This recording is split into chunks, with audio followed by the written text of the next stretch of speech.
my name is Ellen Bartkowiak, and I'm the president of Ellen Coaching. How many of you know that I am an alum of UW-Whitewater? I am. I am an alum. I'm not going to say that there were dinosaurs here when I was here, but it was a long time ago. Let's just say that you probably weren't even born. I love UW-Whitewater. But we only have an hour today, so I can only skim how much I love UW-Whitewater. First and foremost, I just want to say thank you. Thank you so much for bringing me here today. So now, do y'all know Tegan? Is that right? Tegan in the back of the room? I see a couple people raising it. If you don't, the magical Tegan used to work, so I used to work at Edgewood College. I was the director of the Career Center. And Tegan was a student worker in our office. And she was fabulous. She was really diligent.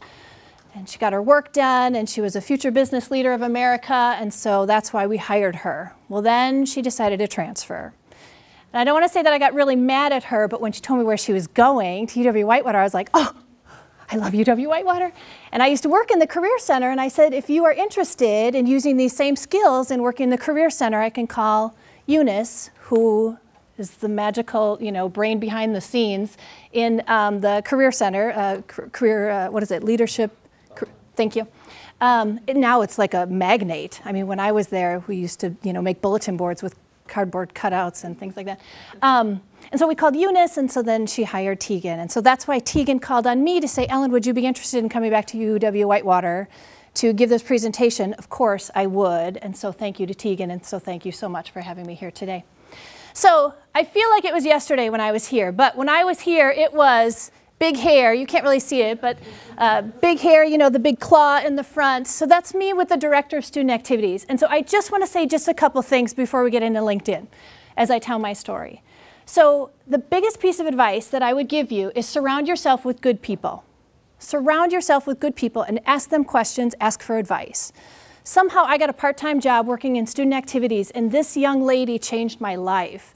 She got me so connected on campus, and she pushed me into things that I never thought that I would ever do, that she also connected me with the Career Services Office. So that's the Career Center in 1980-something, and right in the front is Eunice looking over our shoulder. Now remember, these pictures were taken with film, where you have to manually advance, and you can't expose it. So that's why they look awful. But Eunice, who hired me, is still here today. And so the placement office, it used to be in the library. So my junior year, I lived in the Baxter House across from the library. And I hate to admit that I got the job at the Career Center. I applied there because it was across the street from the library.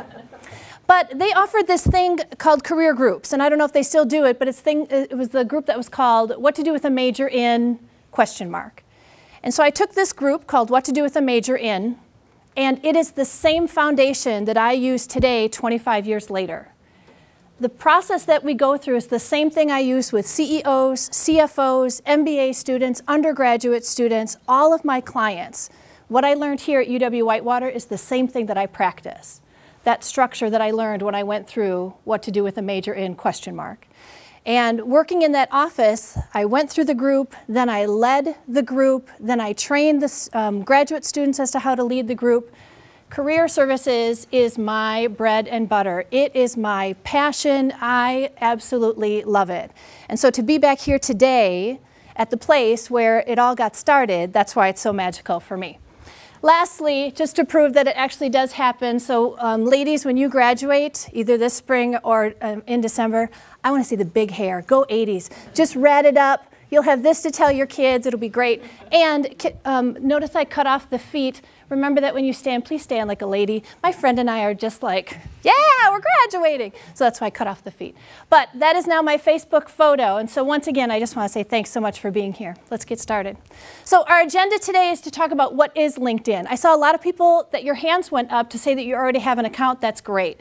But let's really talk about the magnitude of what is behind LinkedIn. How to build a professional online presence. So a lot of you said that you do have a profile started already, but is it a professional presence? Does it speak to your brand? Is it telling your future employer what you want it to say? Next, how to add connections, warm connections. We don't want to do any cold call on LinkedIn. So how do we make those warm connections, whether it's with an employer or an alum? How to research companies and industries by looking up their company pages. This is where you get to do a little bit of reconnaissance work. And then finding relevant jobs and internships, they have a student jobs portal on LinkedIn. So we just want to make sure that you get everything that you can out of LinkedIn. So getting started as to why to use LinkedIn, just some metrics. Right now there's over 347 million users as today, March 2015, 347 million users. How does that affect you? Let's break it down into 40,000 plus UW alumni. Now, I'm not saying that you have to connect with all of them, but what a great pool. And that is your instant connection, is that you have Whitewater in common. 3 million business pages. This is a great way to prepare for an interview, is to go to a business's LinkedIn page and once again do that reconnaissance work. 80% of jobs are landed through social media, 80%. So I want to be careful with that statistic, because it could be that just an introduction was made, or it could be that you heard about a job and somebody told you about it. It's not that people concretely go to LinkedIn, submit a resume, apply for a job, and get it with the interview that way. Part of that could be just the subjective of doing research. Your faculty are using it. Employers are on it to meet students. So employers, they get access to those special accounts where they can dig, find out your middle name, birth date, where you were born, and what you had for breakfast. So they really get to dig in and get a little bit deeper. So employers are definitely looking for you. And when you create a profile, it's like offering a handshake. It's the way that you can open up and start a conversation. So what you provide is all your information about your past jobs, your skills, your strengths, your interests, your personal brand, giving the employer a flavor of who you are. But this is the time to make a personal connection. Your resume is like a checklist. Bullet, bullet, bullet, bullet, bullet. You don't even use the word I. You don't use the word me. Your cover letter is a little bit more conversational, but still it's pretty professional. So LinkedIn is like the combination of the two, so that you still have your bullets, but in that summary, that's where you get to warm things up and make that personal connection. In your headline, you get to really personalize it. So just in case you haven't started a profile, the awesome thing about LinkedIn is that it just walks you through step by step as to what you need to do. So always feel free to work on it as we're speaking today. This is a working workshop. I do want you to leave feeling productive. But it walks you through just filling out every section, and on the right-hand side, it just has it just like a checklist. Your goal is to fill out as much as possible. The biggest thing I would say is take the time to prepare before you just start filling things out. So what you would want to do is have these documents with you before you start to fill it out. Pull up your resume, pull up any assessments that you've ever taken, a career-related assessment, any work-related assessment that you might have been given in an internship or a part-time job. Any job descriptions, past and future, even if you have to go to Indeed.com and find a position that sounds position description that sounds similar to something that you've done before. If you are a lifeguard at a swimming pool but you don't have that position description, go to Indeed.com and just find that position description, and then any performance reviews. You're looking for content so that it can help make your profile robust. So profile tips for you. What we're going to do today is just spend the first portion of this section, presentation going through the actual profile, and then the second portion will be actually going through and making some connections. So for you, what we want you to have is a professional photo. We want you to be able to customize your headline. We want a keyword-rich summary, a variety of jobs, experiences, volunteer, internship, all your extracurricular things. Those are a nice inclusive package. And then any recommendations from professors, advisors, internship colleagues, and supervisors. So your goal is to have those key things filled out in order to feel like your profile is ready to go. Remember that a complete profile gets you to the top of the pile. So if I have a junior, if I have 2 junior students, and if I'm looking for a business analyst intern, and if one person's profile has their photo, their headline, their summary, and everything filled out, They just beat out their competition because your profile is full, and so it beats out anybody who might be missing their photo, or they might not have 2 or 3 sections. Now there's a lot of sections in LinkedIn, and you might be thinking, I don't volunteer, I don't have time to volunteer, I can't put anything down. It's just an example. So don't worry about every section, but these 5, these are what you want to focus on. These are the 5 that you want to focus on. So let's start at the top and talk with your photo. So that's awesome that you guys are doing your professional headshots today. Even if you already love your photo on LinkedIn, get it taken anyway. You all look smashing. I hope you don't mind that I said that. Yeah, you all look smashing, and we've got some great examples. So we want it professional, usually just the shoulders and up. Just the shoulders and up. If you can throw on a jacket, that's great, but if not, you're looking right at the camera. None of the weird where your face is cut off to the side or you're artistic and looking up. Nope, you are a job candidate. You are interviewing for internships and jobs. That's how you want to be perceived in your LinkedIn profile. You can get creative on Facebook and your other stuff. And appropriate, I don't need to talk about that. We all know appropriate. And current. So here's an example of some poor photos. I love the kitty cat in the kitty cat mug. But, and here's why I chose that. I don't know any of these people, and if you are in this room and if I chose your photo, I do apologize. But the gentleman up in the left-hand corner, taken at Milwaukee, or taken in downtown Milwaukee, he looks great in his suit. What's the problem with it? Too dark. Too dark. Kind of an odd angle too, but that could be subjective. Up in the right-hand corner, this one just felt weird to me. In your car with the seatbelt, and he's a smashing man, but the look on your face, it looks like he had a bad day at work. So the reason I put that there is if I were an employer and if I saw that, it made me question. It made me question who he is, and you don't want that. You just want to be plain Jane, nice smile, or plain John. The kitty cat in the mug, nope. And then the one down in the right-hand corner, she could be a lovely woman, but you can't see her. I don't know where that place is. It's a little bit dark. Remember that when you post your photo, and then you might go to a job fair, so an employer just looked at you on LinkedIn, you want them to see that magical face, so that when you come up to their booth, they're like, oh, Jordan, I remember you from your LinkedIn page. So you want your photo to be as nice and professional. Here are some great examples. These are thumbs up. Plain and simple, shoulders and up. The gentleman up in the right-hand corner, you could see that he was standing up against a wall. Totally fine, because all you see is the face. Okay, so now you know your good and poor examples of the headshot. Let's talk about your headline. Oh, and just as a side note, when you get your picture taken today, just have somebody double check you right before you sit down. I don't know if you're going to have a person standing next to it. Check. Okay, good, yeah. I mean, it sounds so vain, but this is the time to do it. Okay, your headline. Your headline should be keyword rich. This is how you are known on LinkedIn.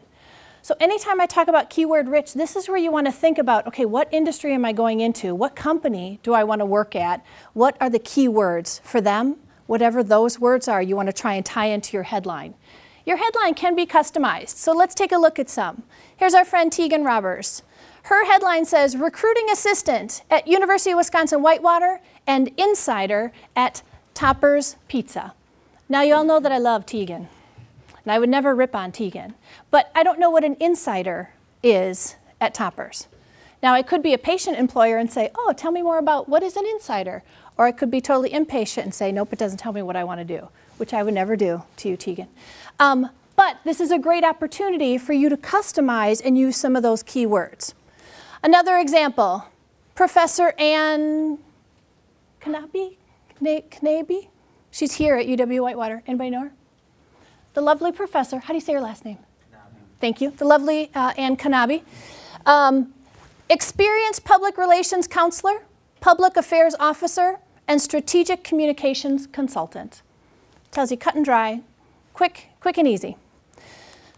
Here's some other ones. So I just did a Google search and said, awesome LinkedIn headlines. And this is what came up. Brian Franklin, these are not UW-Whitewater alumni. I've helped 7 companies reach 1 billion. Who wants to be number 8? Okay, it's a little cocky, it's a little aggressive. However, he's not interviewing for a job. Just look at his photo. He's like, yeah, I'm gonna be your next $1 million coach. Okay, so but you can see what the point is to show the creativity. Next one, Mike Nackey, the coolest guy in Nashville. Google it to see for yourself. Okay, if any of you ever pick his pose as your profile, I'm going to kick you out. He's like, yeah. Okay, but a nice creative headline. When you do Google him, he talks about how he created a great SEO, search engine optimization, so that if you did type in coolest guy in Nashville, he came to the top. Okay, creative. Cindy Gallup, I like to blow blank up. I am the Michael Bay of business. Anybody know who Michael Bay is? Film producer for Transformers. Transformers, everything that blows up. He's that big blow up guy. Okay, I don't want to mess with Cindy. She looks like a bad, but it's great. What a great conversation starter. So maybe these are some that you would aspire to. I don't know if I would say to all my juniors and seniors right now, please do aggressive headlines like that. But the point is to show that you can use keyword-rich or clever headlines. You guys are all typing in crazy things right now. I can see it. Okay, moving on down the LinkedIn profile. You are able to customize that URL. You are able to customize it. So when you go in to edit things, Ellen Bartkowiak is a very long name. So when I customized it, I put it at Ellen Bart, just to make it easy. And so you can go in, and you have to have the linkedin.com/in, but then you can put in coolest guy at Whitewater or coolest gal at Whitewater, whatever you'd like to do. The summary, this is your meat and potatoes. This is where you offer the handshake. This is where they read about you, and you get about 300 characters to extend that handshake and warm up that connection. So this one, we just had a sample where I used to work, a sample student, and it said, studying business and accounting at Edgewood College in Madison, Wisconsin, seeking opportunities to develop accounting, finance, and marketing skills in a small business setting or in small business settings. Nice, general. If you want to customize it even more, I would strongly encourage you to do that. Let's look at some examples. So here is a higher education professional. She's been working for a long time, but look at the first 4 words in her summary. It says, a strong, confident, articulate. Awesome, great way to start. She goes on by saying, a strong, confident, articulate, and results-oriented higher education professional offering a strong foundation of education and experience. So once again, go back to those assessments that you've ever taken. Go back to any reviews that you've gotten from a performance review from a boss and find what are some of the words, what are some of the things that people said about you, and try and incorporate it into your summary. Okay, Heidi Gam. Does anybody know Heidi Gam? She's here at UW Whitewater. Wouldn't that have been something if she was in the room? So I just did a search on LinkedIn for Whitewater awesome people. And she came up and I liked her summary. It says, I'm a hardworking UW Whitewater sophomore. I'm looking for a marketing internship and more specifically in sports marketing. I've always been passionate about sports ever since I started playing volleyball, basketball, and softball when I was younger. I'm looking to obtain a position as a team player, okay, et cetera, et cetera. So that's going to resonate with somebody, especially if the employer played any of those sports. It's friendly, it's personable, and then there's some type of connection. So that'll resonate well. So that's just an example of what you can do with your summary. All right, we're moving on down into all those. This is the fun time where you get to add work experience, volunteer, all those kind of things. So the work experience, it's so awesome, it just has it like a perfect template for you to fill out. Your title, where you worked, the dates that you worked. The biggest thing I would say about this is make sure that you are accurate. Make sure that you are accurate. I talked about some of the biggest things, or I was talking with Tegan about like some things that I wanted to let you know, and some of the biggest things that employers get frustrated on. The biggest one, or there's the top 3, I should say. First one is if you just take your resume and cut and paste it into your LinkedIn profile. Why do you think employers would be frustrated with that? What? You don't tell them anything extra. Right, exactly. What else does it say to the employer about you? Lazy. Yep. So this is where you get to market yourself. You get to brand yourself. As you go for the job search, remember that your job search in total is like a pie. I don't care if it's apple pie, blueberry pie, mincemeat pie, whatever is your thing. But think about all those slices of a pie. Your resume is one slice. Your cover letter and all your correspondence are another slice. Interviewing, LinkedIn, thank you note, your handshake, everything in that process makes up the pie. And that is who you are. That's your brand. So you've got the resume, that's an opportunity to market yourself. You've got LinkedIn, that's a whole nother way for you to market yourself. So we don't just want to cut and paste those two. Think about every interaction, every transaction that you have with an employer is an opportunity for you to market yourself. Okay, education and specialties. So UWW goes at the top. Then if you have previous college experience, that goes. So once again, we're in reverse chronological order, just like we are with the resume. Any other coursework that you've taken, certifications, any other differentiators. This is your time to be able to fill all those things in. Let's talk about those letters that are after your name. So we saw that Ann Kanabi had, did I say it right? Thanks. PhD and then some other certifications. What we hear from employers is that they really just want your name. Just your name, plain and simple. Jane Doe. Not Jane Doe MBA, not Jane Doe, you know, CCMPQRT, like whatever those letters are. The reason being is that sometimes you get a recruiter who's not exactly in your industry. They don't need all that stuff. They just want to know, cut and simple, quiet, nice and easy, who you are, even though you're very proud of all those certifications. So when those opportunities come up, still use this as the place to fill out that, or you can put it either in your headline or your summary. Connections and endorsements. Okay, we're going to start to transition into actually connecting with people. So you want to make sure that you know your contact before that you connect with them. Check on spelling, check the photo, make sure that it's the exact person that you're looking for. And we'll talk about creative ways if you don't know how to get a hold of that person. We'll get back to that. And then endorsements. There's a whole section that you can put skills and endorsements. In order for you to have a complete profile, you need to choose at least 5 skills. And there's a lot of talk about this next section because what it's doing is it gives you a drop-down menu. And let's say you might just be drawing a blank saying, I don't know what my skills are. You can just type in the word, like I typed in the word cash, and you get cash flow, cash management, cashiering, cash register, cash flow forecasting, cash. So it's really great that it helps you figure these things out. Here's the part that's tricky. So here's mine. So I started to put in my top 5 skills. Then other people recommend you for skills, and then people endorse you in those skills. So once again, you'll see that these skills start to grow. But here's the thing that employers are saying. Employers don't put a lot of weight into this. Because once you start to get on LinkedIn, and some of you who've been on already, you'll know that LinkedIn, as soon as you log in, it pops up to say, would you like to endorse Ellen in her career development? Would you like to endorse so-and-so? And it gets exciting. It's like shoe shopping. It's like, oh, sure, I think they're... So it might not be, you know, the most heartfelt, professional, and meaningful endorsement.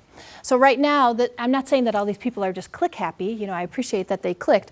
But there might be some, you know, like presenter, that's number 5, but, you know, I present a lot more than I do career development, those kind of things.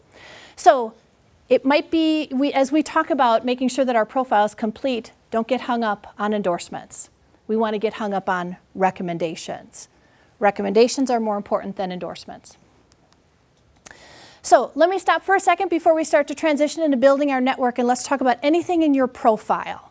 This is your time. You have a personal coach right in front of you so that you can ask anything. Don't think about the camera. Pretend it's like Vegas so that whatever you ask in here stays in here, because it's one of those things that you know that if you are thinking it, I'm sure someone else is thinking it too. Questions around your profile? Or if anything you guys want to add to John? Yeah? For experience, should it be only experience that you have, like if you're going into accounting, should you only have jobs that you worked in accounting, or like can you include jobs like baker at a grocery store? Yeah, excellent question. So should your experience just be related to where you want the field that you want to go into? No. You want it to be robust and to show everything. The way that it saves you is that in your summary, if you could paint a picture for it. So if you could say, junior at the University of Wisconsin-Whitewater seeking an internship for the summer of 2015. Excited to utilize past experience as an accounting intern at Johnson Block, but also my leadership management skills as the Park and Recreation Director at Wanakee Park, you know, something like that. Is that accurate? Yep, perfect. Gotcha, yep, yeah, you bet. Yeah? For the description for job experience, do you want it like bullet pointed or should they be complete sentences? Oh, that's a good question. So bullet point or complete sentences when it comes to the description? I would say whatever looks nicest. So we had the example of just bullet, bullet, bullet, bullet. What I would say is go and just do a search and put in the title of find 2 or 3 people who do what you're looking to do. So what industry are you trying to get into? What do you want to do? Accounting. And is it public? Is it private? What do you want to do? Public. Okay, public accounting. What city? Madison or Milwaukee. Okay, so let's just start with Milwaukee. So I would type in public accounting Milwaukee in your advanced search and just see who pops up. You can do all of this without even having a LinkedIn account and just see how they had it listed. What you want to do is you want to think about the bigger picture so that if your summary is bulleted, maybe your position descriptions are bulleted. I think the main thing is to think about, are you getting your point across warmly rather than just a stoic, cold list? Employers, they would say whatever is easiest to read. If it looks lazy and bulleted, no. But if it's articulate and action-oriented or results-oriented, that would be good. Mm-hmm. Let's take one more. From this back of the room, I can feel it. You guys have a question? Yes? Under languages, I know Spanish, so I put that under there. Do I need to put English? No. I just assume. Yep, that is assumed. Excellent question, though. Thank you so much. Okay, so let's move on to building a network. So let's talk about warm connections and cold connections. So you and I are all a warm connection now. We have Whitewater in common, we have Teagan in common, we have Professor Schultz in common. What else do we have in common? We've experienced this session. If you were to call me 3 weeks from now and say, Ellen, I attended your session, that's a warm connection. As I was walking up the stairs, no, we always have a warm connection because it's UW-Whitewater. I was going to say, as I was walking up the stairs before I presented, that's a little bit of a cold connection, but we still have that Whitewater thing. If you go up to a stranger that you have no connection with, that's a cold connection. In this day and age, when employers hire based on trust, you have to make a warm connection. There is no more cold connection. If you make a cold connection, if you try and connect with somebody that you don't know, just thinking, oh, let's just see if they're in a good mood, it now looks like you haven't done your homework because of LinkedIn. There's a way that you can go and try and make a connection to that person. Even if you're not connected with them, somebody has to know them. And you have to do your homework to do that. If after doing your homework, if there's absolutely no connection, like let's say you want Donald Trump and nobody can get to Donald Trump, well then go ahead and cold call him and you better be quick and on your feet. But you have to find that warm connection. So the best thing I would say for all of you in starting out in a way to build your network is think about family, friends, professors, advisors. Go back to part-time jobs, internships, or any full-time job that you've ever had. Start with the basics. Think about who could I connect with to start to build. Because as you know, if you connect with me, you now have access to 500 more connections. Once you start to connect with people, that's where you start to branch out. So let's talk about how to do that. Building your network, let's start with alumni. Okay, so this is where I want to toggle and go.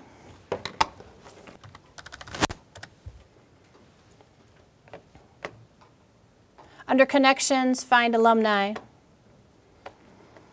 So where they live, where they work, what they do.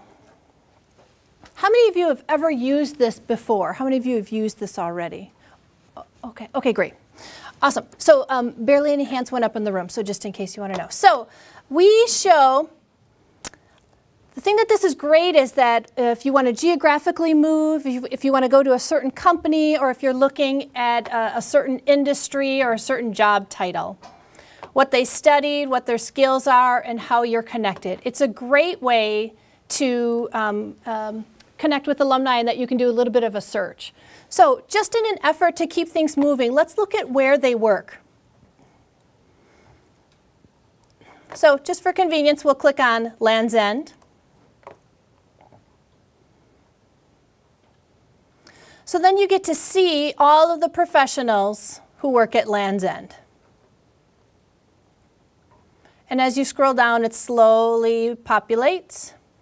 So let's say that you're a finance student, that you're interested in learning more about finance. So does anybody not have any connections? You're looking at it and you're like, nope, it's blank.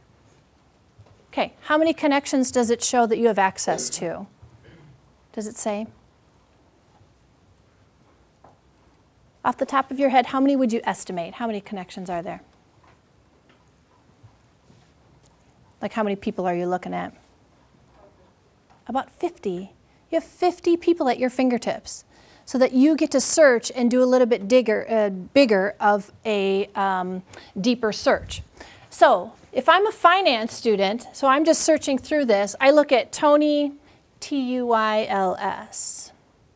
It shows when she graduated, and I can, there's a, you'll see the plus with the little person. That's a way that you can connect with them. So if I just click on that, it's going to send her a message. But I'm going to show you two things. So if I just click on it, it takes you to a screen that says, invite Tony to connect with LinkedIn. So LinkedIn, you can get a lot of mileage by using LinkedIn for free. They have a couple different packages. They have a job candidate package that if you want to pay a little bit of extra money, you can send an email without knowing the person's email address. It's called InMail, like LinkedIn InMail.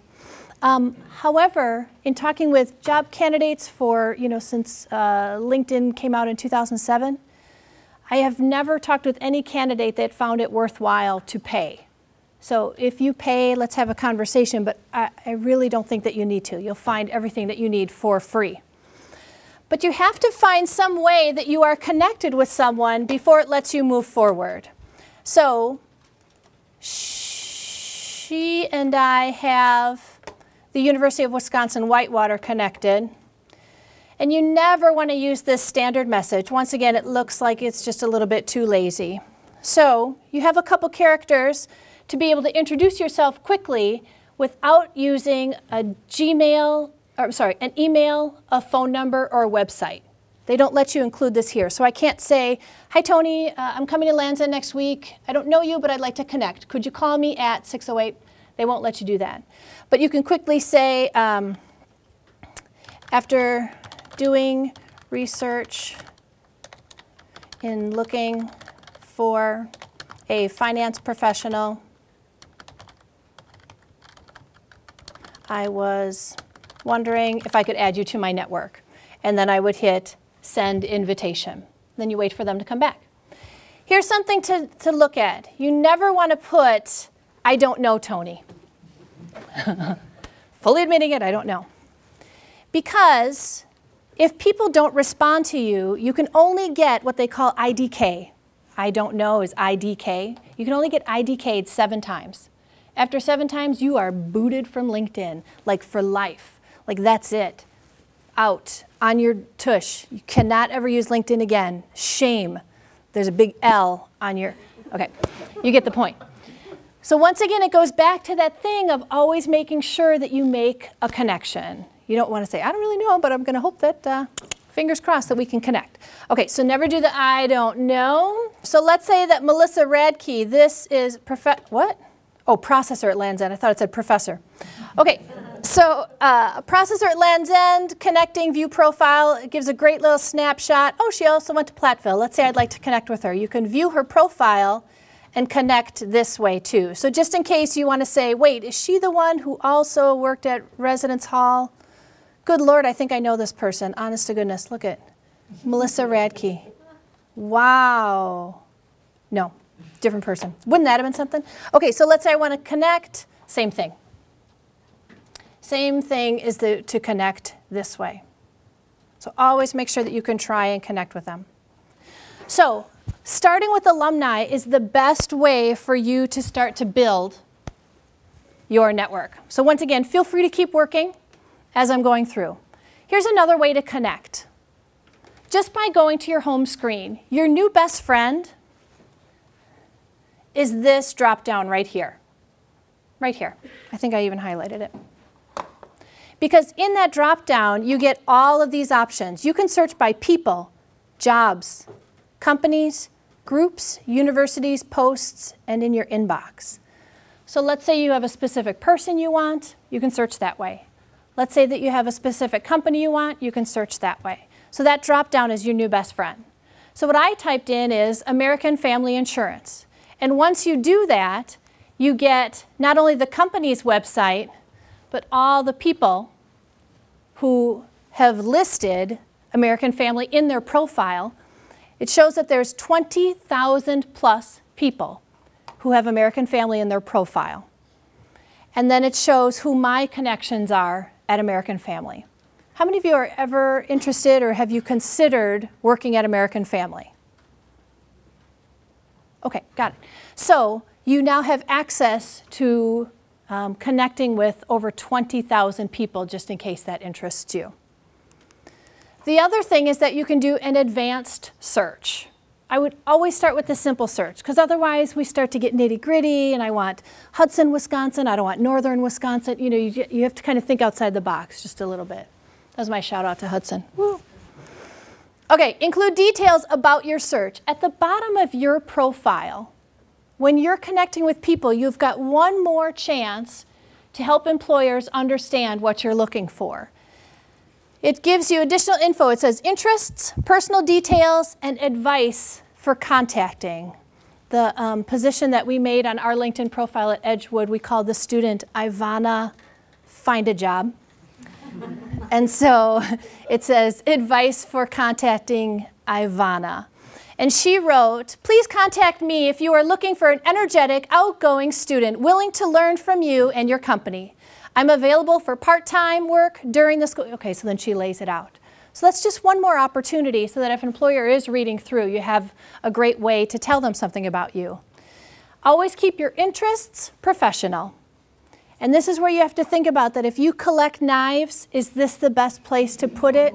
I don't know. Personal details, just leave it blank. Don't put your birth date in, don't put if you're married, don't put if you have a pet, just leave it. And then advice for contacting. Here you actually could put your email and your phone number if you wanted to. So then there's also find relevant jobs and internships at the Student Jobs portal on LinkedIn. This one, you can go directly to the website and you can plug in a job. I have to say that I have found that it's really overwhelming. It's quite cumbersome, because think about it, if American Family had 20,000 people affiliated with American Family, it's pretty broad. So your best bet is to start making those connections and do the one-offs, do those one-off introductions. Okay, I want to pause and then I have a couple more tidbits. What kind of questions can I answer for you?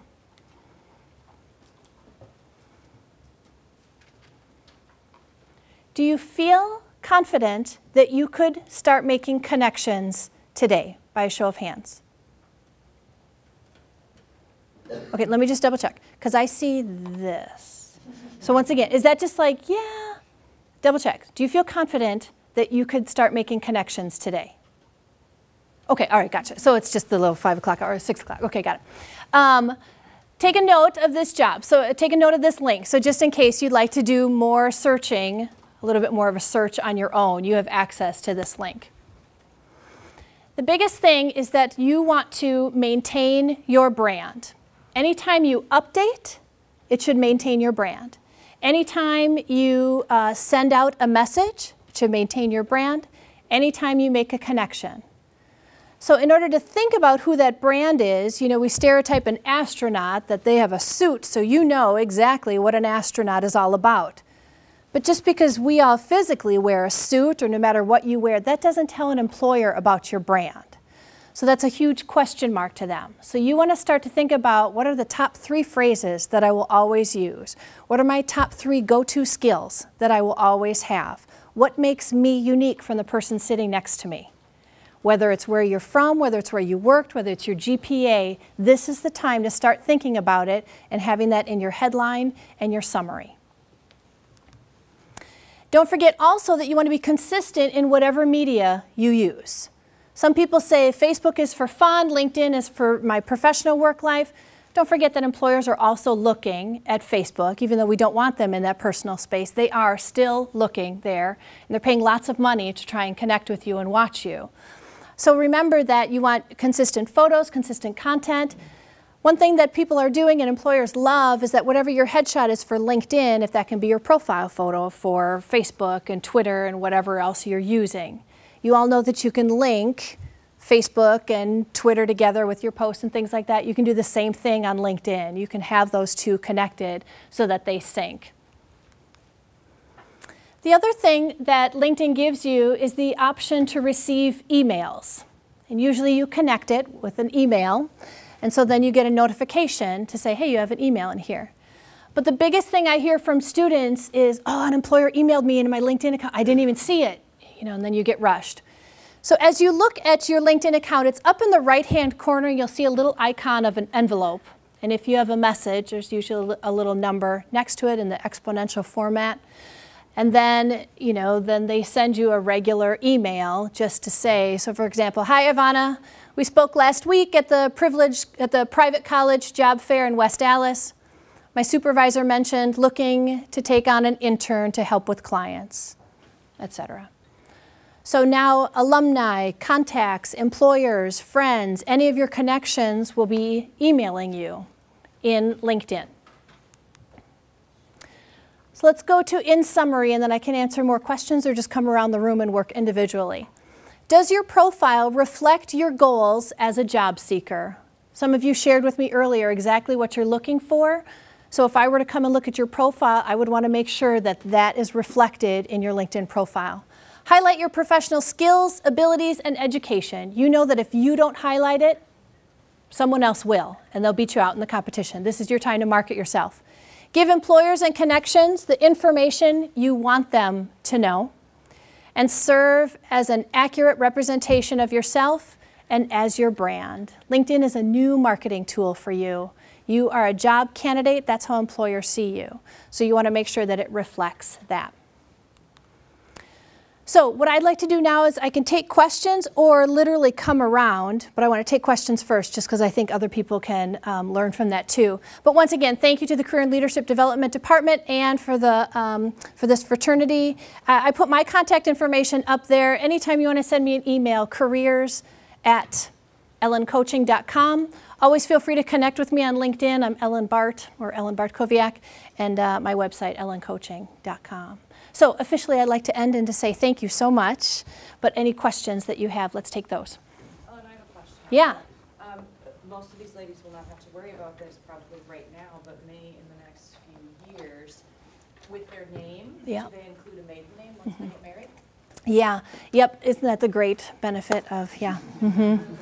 So sometimes what I see people do is in parentheses.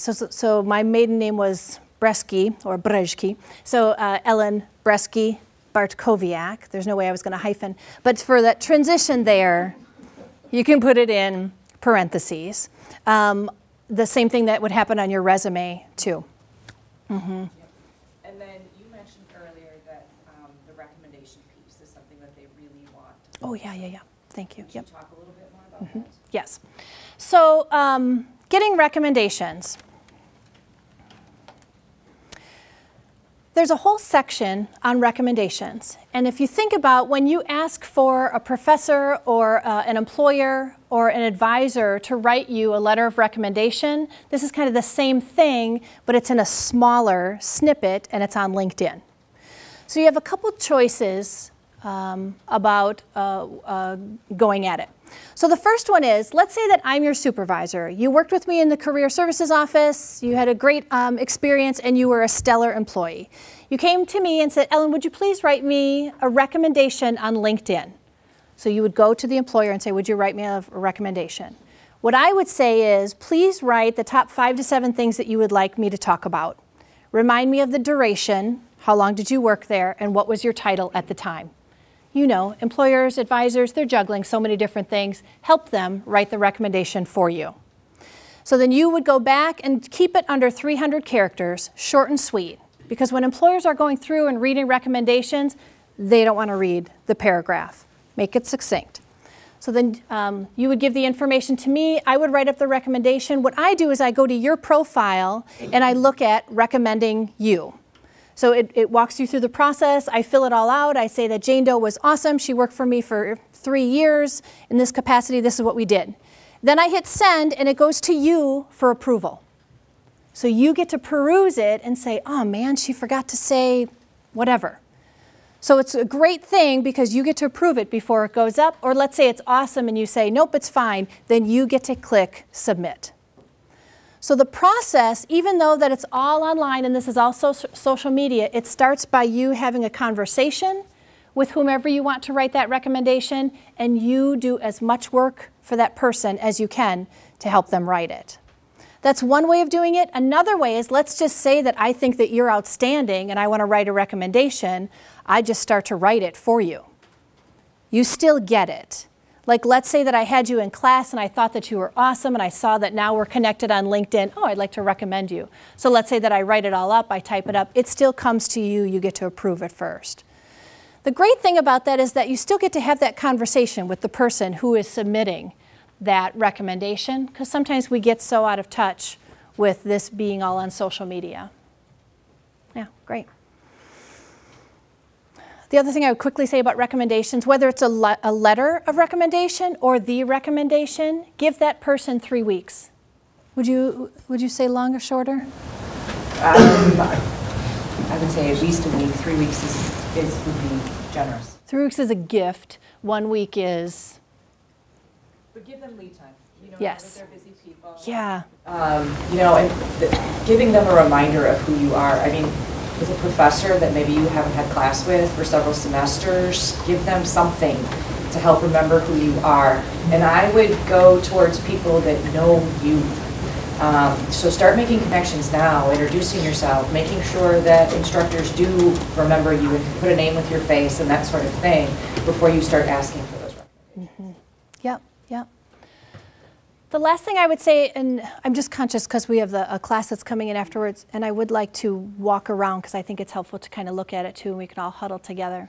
You have to remember that when I was here, we did old school letter writing and phone calls. So you have a gift of LinkedIn. But really, what we hear from employers is that a lot of people mess it up, that they don't use it properly. And so the purpose is to still have those face-to-face connections and follow up on this LinkedIn tool. So always remember that it's a great place to start, it's a great placeholder, but you still want to have those face-to-face connections. Okay, thank you so much. I'm going to walk around. Yeah. All right.